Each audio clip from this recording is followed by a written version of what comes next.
every one of us have kupuna and elders and ancestors that at one time or another had their hands turned to the soil. And I think that this knowledge that has come through our kupuna still lives deeply in each one of our DNA. I live in the ahupua'a of Kavanui. Kavanui is part of the great Kona field system on Hawaii Island that is 25 miles long and 3 miles wide, and at one point fed a population that is greater than double the population that lives there today. It was one of 5 great field systems on Hawaii Island, and when you combine that field system with the lo'i systems and the fish pond systems, you have a whole food system that is unrivaled in agricultural history. And this is the legacy that the Hawaiians left us here in Hawaii. So the Hawaiians knew very well that e malama oi I ka aina, e malama ka aina ya oi. That if you take care of the land will take care of you. So today, we know that our health is directly related to the health of the food that we eat. The mana that lives within the food, the life force, helps to create our health. And that the quality of that food is directly related to the quality of the soil that it's grown in. And the quality of the soil that it's grown in is directly related to the practices of the farmer. So in the 1970s, there was a popular saying that I'm sure you've heard, "You are what you eat." And I would add today, as in the food, so in the mind, that not only does the food affect our bodies, but it affects the very thoughts that are possible for us to have. So our kupuna, our elders, our ancestors, have given us all the knowledge that we need to pass on to future generations. And this knowledge instructs us how to live in balance and in harmony with the world around us, and how to care for the land, the aina, and the people in such a way that generations may continue to live in Hawaii. So tonight we hope to engage each one of you to begin thinking or to continue thinking about food, farming, biodiversity, health, seed, patenting, and ownership of life in new and expanded ways. Because these topics that we're talking about tonight form the very foundation of life on Earth today.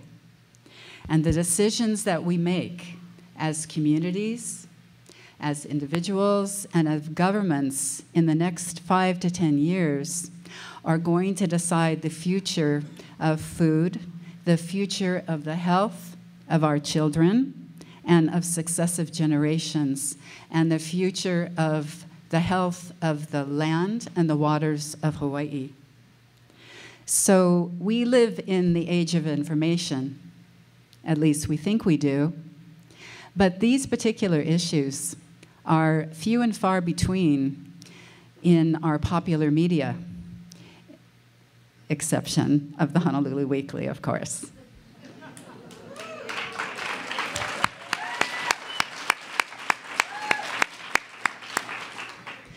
Accurate information on these topics is really hard to find in newspapers, magazines, radio, and television in Hawaii. And so tonight, just like the great Mississippi River right now, the water level is dropping and exposing all that has been hidden beneath the surface. So our collective future here in Hawaii will depend on us understanding what we are seeing and knowing tonight, and actually taking action first inside ourselves and then our communities, to understand how we can relocalize food, farming, and seed in Hawaii.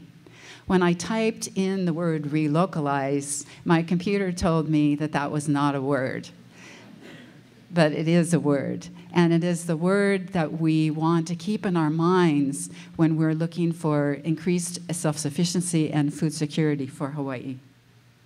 So tonight, it is our greatest hope that this information will enkindle in each one of you both a new awareness and inspiration for change around some of the most profound topics of our time. The genetically engineered seeds came about in the United States because of a decision at the US Supreme Court in 1980 called Chakrabarti versus Diamond. And in that decision, it was decided, and it was a 5-4 decision, fascinating papers to read from those judges, because they didn't really see the future. They didn't really see exactly how this was going to impact the future. But they decided that day that life could be owned and patented with utility patents for 20 years. And so this just opened the door for genetic engineering of life to happen. But I want you to know that there was a time right here at the University of Hawaii at Manoa that there was a different reality. Starting in the early 1900s and peaking around 1940 or 50, the University of Hawaii at Manoa was a world-leading seed and plant breeding university.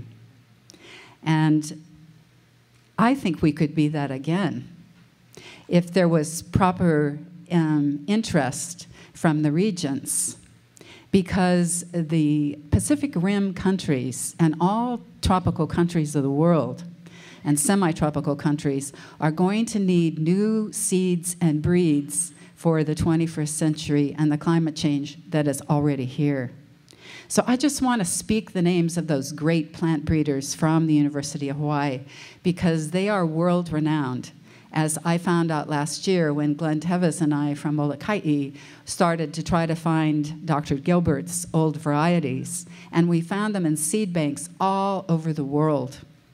So these great breeders from the university were Jim Gilbert, tomato, cauliflower, cucumber, onion, Dr. Tex Frazier, corn, tomatoes, Jack Tanaka, sweet potatoes, Frederick Krause, cover crops, Yukio Nakagawa, vegetable specialists, Dick Hamilton, I think you have a building here named after him, fruits and world explorer, and Mr. Nita, sorry, Mr. Nita, I couldn't find your first name. Does anyone know?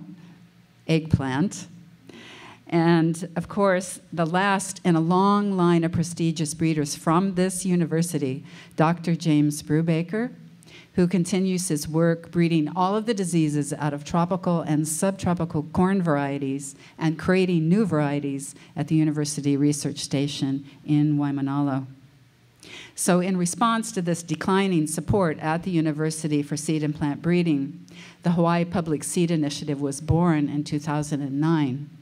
And through a generous grant, first from the USDA Organic Research and Education Initiative, we were able to bring 120 farmers and gardeners together in Kona in the fall of 2010, along with our partners, the Organic Seed Alliance, and their university partners from California, who became our instructors.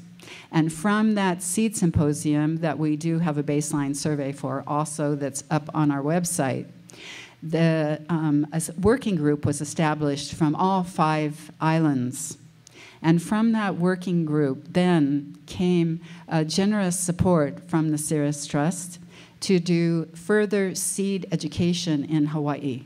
And so in this past year, with our support from Lynn Howe, who has been our incredible workshop coordinator, we have put on 2-day seed workshops on all islands for educating farmers as to how to go back and start to regain that knowledge of saving seed and selecting for the best varieties. But I have read that Dr. Vandana Shiva has been working and has trained over 500,000 farmers in India to be seed savers and sustainable agriculture practices. And so we have a long way to go. This year we trained about 200 farmers and gardeners in Hawaii.